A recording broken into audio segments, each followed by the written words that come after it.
Hi guys, welcome back to my channel. This is NaijaMan Reviews, and today I will be talking about the second episode of Game of Thrones. Let's get it, let's go.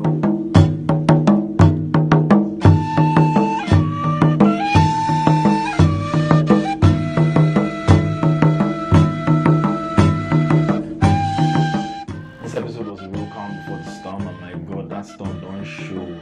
The episode was just people making preparations before the big battle, and it had a real Last Supper vibe to it. You can feel the impending doom looming. The episode definitely had its moments. There were a lot of heartfelt onion moments that tugged at my heartstrings in the episode.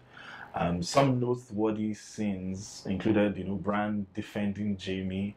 Jaime returned to Winterfell without the Lannister army Cersei promised last season, and now Jaime has to answer questions for it.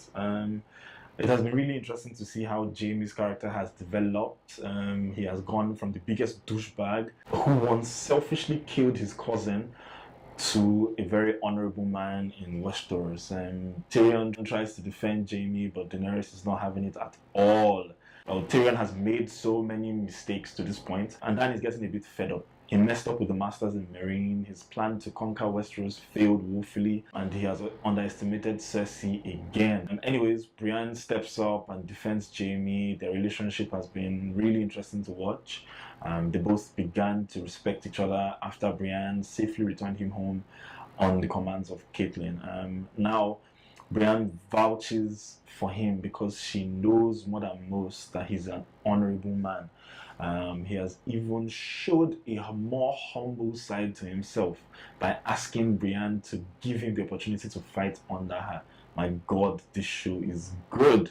As with life, characters are not just black and white or good and evil. There's a lot of overlap and grey areas. Good people can sometimes do bad things and vice versa. I love the fact that Dany took the advice of Jorah and went to try to smooth things out with Sansa. It shows that for all her eagerness, she could still make a good leader. But Sansa just keeps focusing on the wrong things. Wouldn't you first face the Night King and his army and triumph before you start asking or thinking about what will happen to the North? Maybe I'm a bit myopic, but I feel at that point her question about the North wasn't necessary. Another thing that really caught my attention was Theon and Sansa. Oh my god, this moment came out of left field and brought a tear to my eye. Theon is on a path to redemption. I would not be surprised if he doesn't make it out alive. He has resolved to right all the wrongs he made. The relationship between Sansa and Theon is something special. He summoned the courage to rescue her from Winterfell, and now she's eternally grateful to him. Ed and Tormund are back to Winterfell. Tormund can't get Brienne out of his head. Oh my god. Brienne finally gets knighted. This is the validation she has always sought after. She has become a knight of the Seven Kingdoms, and no matter how hard she tried to mask her emotions, she couldn't keep that smiling. I mean, Brienne of Tarth had a huge grin from ear to ear. Really warmed my heart. And it was only fitting that it was Jaime that did it. Jaime is sure feeling his book now. After realizing that his pages as a knight were empty, he has sought to fill those pages with noble and noteworthy moments. Aya and Gendry. Well, I understand why it happened. She has come of age and needs to feel what it's like at least once before death comes. Well, on to their plan, against the Night King. Okay, so their plan is very simple. Lure out the Night King with Bran as bait and kill him, which should kill all the whites instantly because he created them. John got the idea when he killed one of the walkers, and his whites died instantly.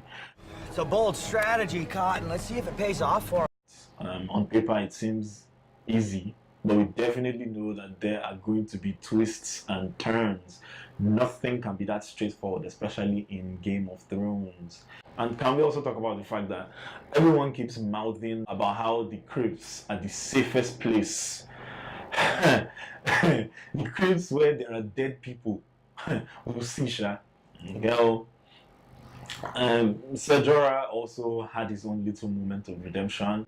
His cousin wished him good fortune, and Sam has given him a Valerian steel that he deserves.